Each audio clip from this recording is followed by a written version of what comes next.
सन 1945 दूसरी जंग अजीम खत्म हो चुकी थी, लेकिन अमन अभी पैदा नहीं हुआ था। यूरोप की जमीन टैंकों के निशानात से भरी हुई थी। शहर मलबे में तब्दील हो चुके थे। करोड़ों इंसान मारे जा चुके थे और जिंदा बच जाने वाले खौफ, भूख और बेयकीनी के आलम में जिंदगी गुजार रहे थे।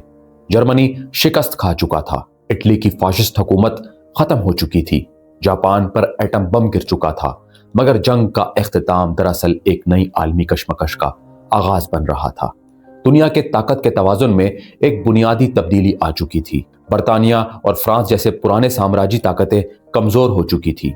अब आलमी क़यादत के मैदान में दो नई सुपर पावर्स सामने आ चुकी थी, अमेरिका और सोवियत यूनियन। दूसरी जंग अजीम के दौरान ये दोनों ममालिक एक ही इत्तेहाद का हिस्सा थे, क्योंकि इनका मुश्तरका दुश्मन नाजी जर्मनी था। लेकिन जैसे ही जर्मनी को शिकस्त हुई, इनके दरमियान नजरियाती इख्तलाफात वाज़ह होने लगे।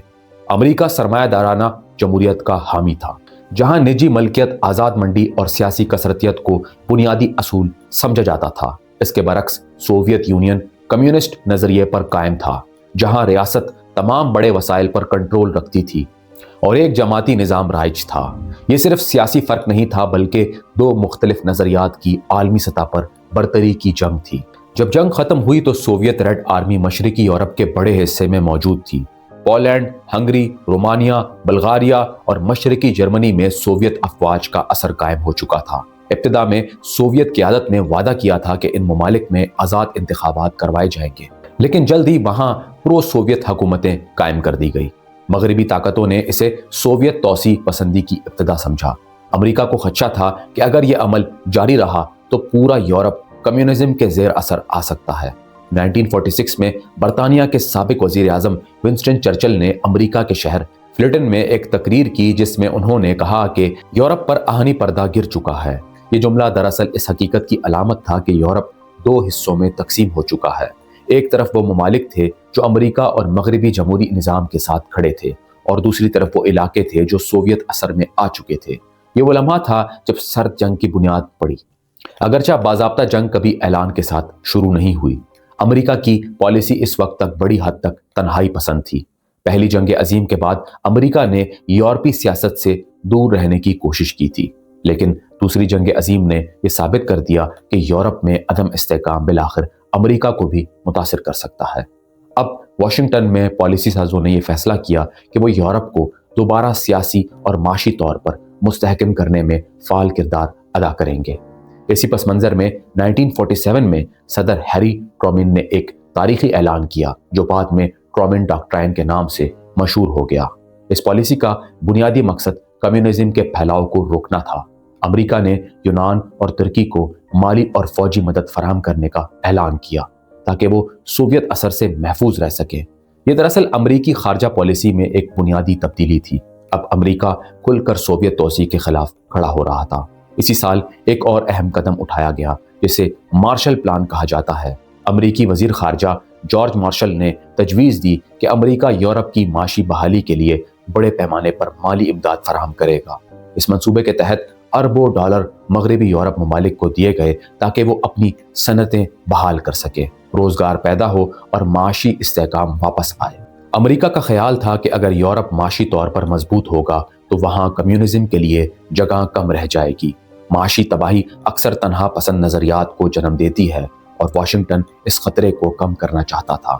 सोवियत यूनियन ने मार्शल प्लान को मुस्तरद कर दिया और अपने ज़ेर असर ममालिक को भी इसमें शामिल होने से रोक दिया।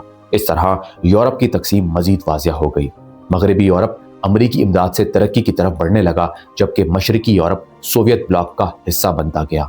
1948 में एक ऐसा वाक़या पेश आया जिसने अमेरिका और इसके इत्तेहादियों को यह एहसास दिलाया कि इन्हें एक मुस्तकिल फौजी इत्तेहाद की ज़रूरत है। ये वाक़या था बर्लिन ब्लॉकेड। जर्मनी को जंग के बाद 4 हिस्सों में तकसीम किया गया था। 3 हिस्से अमेरिका, बरतानिया और फ्रांस के कंट्रोल में थे, और एक हिस्सा सोवियत यूनियन के पास था। दारुल हुकूमत बर्लिन भी इसी तरह तकसीम था, हालांकि वो सोवियत इलाके के अंदर वाक़या था। जब मगरबी ताकतों ने अपने हिस्से में माशी इस्लाहात शुरू की, तो सोवियत यूनियन ने रद्द अमल के तौर पर मगरबी बर्लिन का ज़मीनी रास्ता बंद कर दिया। मकसद ये था कि मगरबी बर्लिन को दबाव में लाकर मगरबी ताकतों को पीछे हटने पर मजबूर कर दिया जाए। امریکہ نے اس کے جواب میں برلن ایئر لفٹ شروع کی۔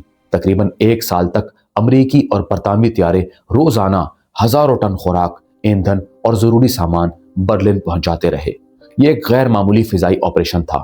آخرکار سوویت یونین کو ناکامی کا سامنا کرنا پڑا اور بلاکیڈ ختم کر دی گئی۔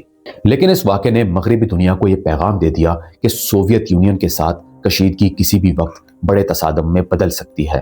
ان تمام حالات نے امریکہ کو اس نتیجے پر پہنچایا کہ صرف معاشی امداد کافی نہیں ہوگی، ایک باقاعدہ دفاعی اتحاد کی ضرورت ہے، جس میں اگر کسی ایک ملک پر حملہ ہو تو باقی سب اس کی مدد کے لیے کھڑے ہو جائیں۔ یہی سوچ آگے چل کر نیٹو کی بنیاد بنی۔ 1949 کا سال عالمی سیاست میں ایک فیصلہ کن موڑ لے کر آیا۔ دوسری جنگ عظیم کو ختم ہوئے 4 سال گزر چکے تھے، لیکن دنیا اب 2 واضح کیمپوں میں تقسیم ہو چکی تھی۔ مشرقی یورپ سوویت اثر میں تھا، مغربی یورپ امریکی تعاون سے بحال ہو رہا تھا، اور دونوں طاقتوں کے درمیان بد اعتمادی مسلسل بڑھ رہی تھی۔ برلن بلاکیڈ نے یہ واضح کر دیا تھا کہ محض سفارتی بیانات اور معاشی امداد کافی نہیں ہوگی۔ مغربی ممالک کو ایک باضابطہ تحریری اور فوجی بنیادوں پر قائم اتحاد کی ضرورت تھی۔ 4 اپریل 1949 کو واشنگٹن ڈی سی میں 12 ممالک نے ایک معاہدے پر دستخط کیے، جسے نارتھ اٹلانٹک ٹریٹی کہا جاتا ہے۔ اسی معاہدے کی بنیاد پر نیٹو یعنی نارتھ اٹلانٹک ٹریٹی آرگنائزیشن وجود میں آئی۔ ابتدائی رکن ممالک میں امریکہ، کینیڈا، برطانیہ، France, Italy, Belgium, Netherland, Luxembourg, Norway, Denmark, Portugal اور آئس لینڈ شامل تھے۔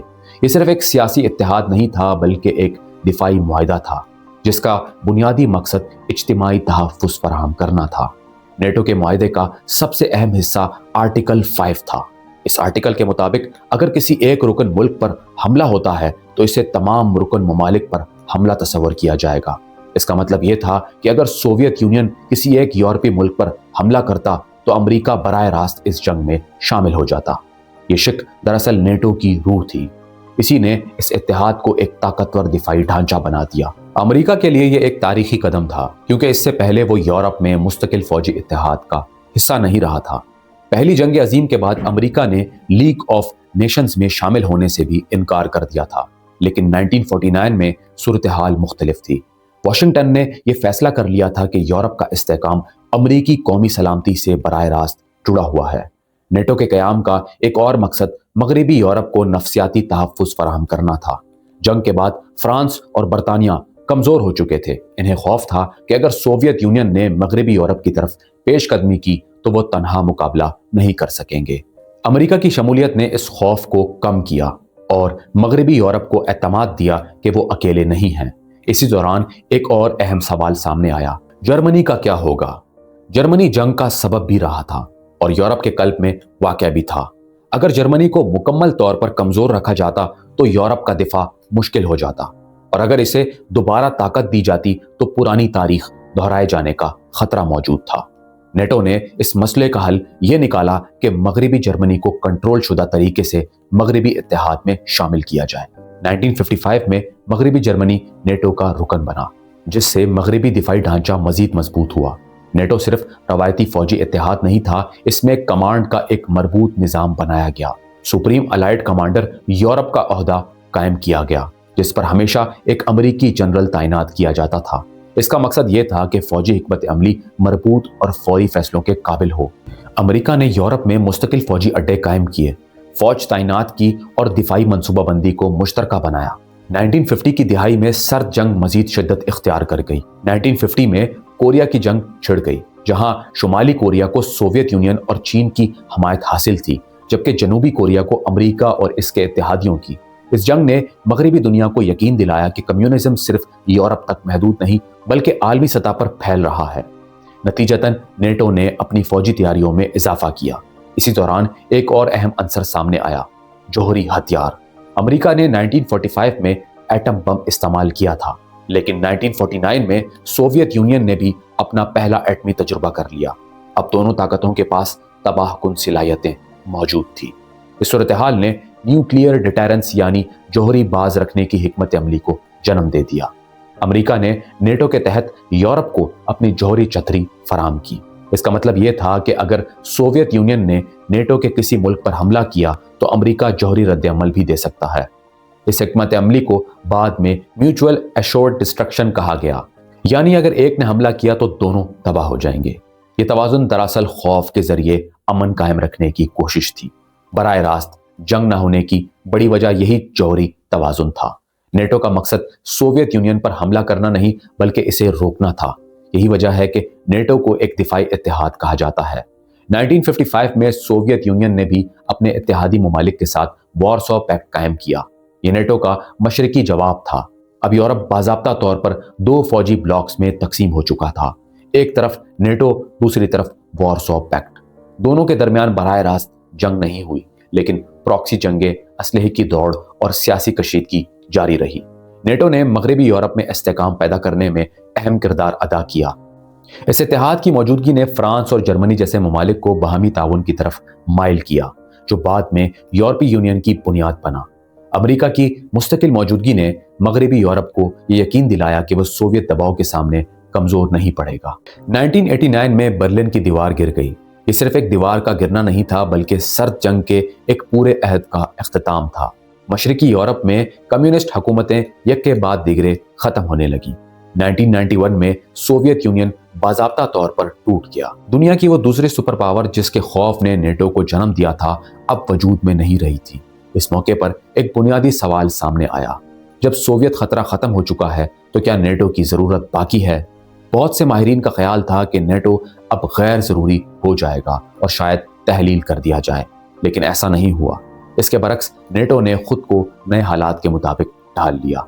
इसने अपने किरदार को सिर्फ सोवियत यूनियन के खिलाफ दिफाई इत्तेहाद से आगे बढ़ाकर यूरोपीय इस्तेहकाम, बैनुल-अक़वामी सलामती के वसीतर फ्रेमवर्क में शामिल कर लिया। सर्द जंग के खात्मे के फौरन बाद मशरकी यूरोप के कई ममालिक ने मगरबी इत्तेहाद का हिस्सा बनने की ख्वाहिश जाहिर की। पोलैंड, हंगरी, चेक, जमहूरिया जैसे ममालिक जो पहले वारसो पैक्ट में शामिल थे, अब नेटो में शामिल होना चाहते थे। इनका मकसद था रूसी असर से मुकम्मल तौर पर आज़ाद होना और अपनी सलामती को मगरबी दिफाई ढांचे के साथ जोड़ना। 1999 में पोलैंड, हंगरी और चेक रिपब्लिक बाज़ाब्ता तौर पर नेटो के रुकन बन गए। बाद के बरसों में बेल्टिक रियासतें यानी लिथुआनिया, लातविया और एस्टोनिया भी शामिल हो गई। ये वो ममालिक थे जो कभी सोवियत यूनियन का हिस्सा थे। नेटो की यह तोसी रूस के लिए हसास मामला थी। रूसी क़यादत का मौक़िफ़ था कि सर्द जंग के खात्मे के वक्त इन्हें यकीन दहानी कराई गई थी कि नेटो मशरिक की तरफ नहीं बढ़ेगा। अगरचा इस दावे पर तारीखी बहस मौजूद है, लेकिन हकीकत यह है कि नेटो की तोसी ने रूस और मगरब के ताल्लुकात में नई कशीदगी पैदा कर दी। रूस ने इसे अपने गिर्द एक दिफाई दायरा तंग होने के तौर पर देखना शुरू कर दिया। साबिक यूगोस्लाविया के टूटने के बाद बल्कान में खून रेज जंगें शुरू हो गई। बोस्निया और बाद में क्रोसो में इंसानी बहरान पैदा हुआ। 1999 में नेटो ने सर्बिया के खिलाफ फिजाई हमले किए ताकि क्रोसो में इंसानी हकूक की खिलाफ वर्जियां रोकी जा सकें। यह नेटो की तारीख में पहला बड़ा जंगी ऑपरेशन था जो बराह रास्त इज्तिमाई दिफा के तहत नहीं बल्कि इंसानी मुदाखलत के असूल पर किया गया। इससे नेटो के किरदार की नई जहत सामने आई। 2001 में अमेरिका पर 11 सितंबर के दहशतगर्द हमले हुए। यह पहला मौका था जब नेटो के आर्टिकल 5 को अमली तौर पर इस्तेमाल किया गया। रुकन ममालिक ने ऐलान किया कि अमेरिका पर हमला दरअसल सब पर हमला है। इसके बाद अफगानिस्तान में नेटो ने तवील फौजी मिशन शुरू कर दिया। ये मिशन तकरीबन 20 साल जारी रहा। इससे वाज़ेह हुआ कि नेटो अब सिर्फ यूरोपीय दिफा तक महदूद नहीं बल्कि आलमी सतह पर दहशतगर्दी के खिलाफ कार्रवाइयों में भी शामिल है।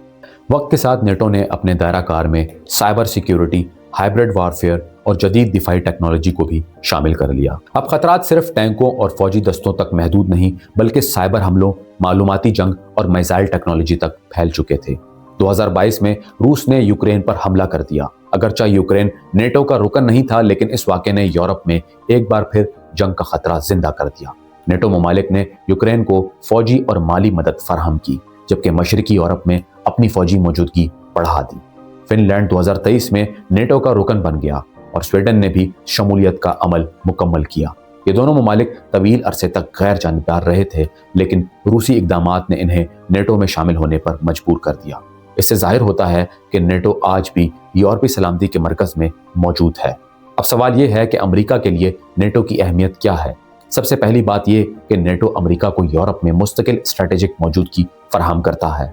اس کے ذریعے امریکہ نہ صرف روس بلکہ دیگر عالمی طاقتوں کے مقابلے میں اپنا اثر برقرار رکھتا ہے۔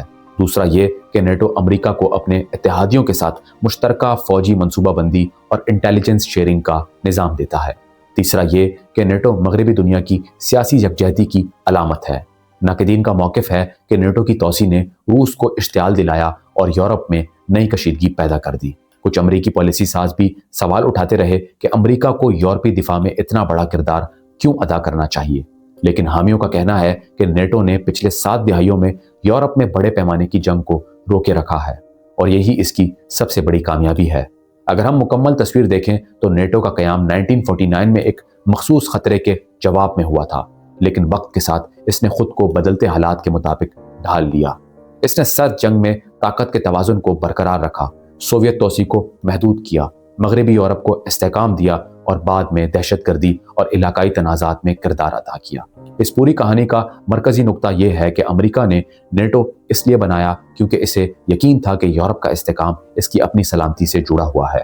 نیٹو ایک دفاعی دیوار بھی ہے، ایک سیاسی اتحاد بھی اور ایک اسٹریٹجک آلہ بھی۔ سرد جنگ ختم ہو چکی ہے لیکن طاقت کی سیاست ختم نہیں ہوئی، اسی لیے نیٹو آج بھی عالمی منظرنامے میں ایک اہم کردار ادا کر رہا ہے۔ دوستو، اگر آپ نے ہمارا چینل سبسکرائب نہیں کیا ہوا تو چینل کو لازمی سبسکرائب کریں، ویڈیو کو لائک کریں۔ ملتے ہیں ایک اور کہانی میں، تب تک کے لیے اپنا خیال رکھیے گا۔ اللہ حافظ۔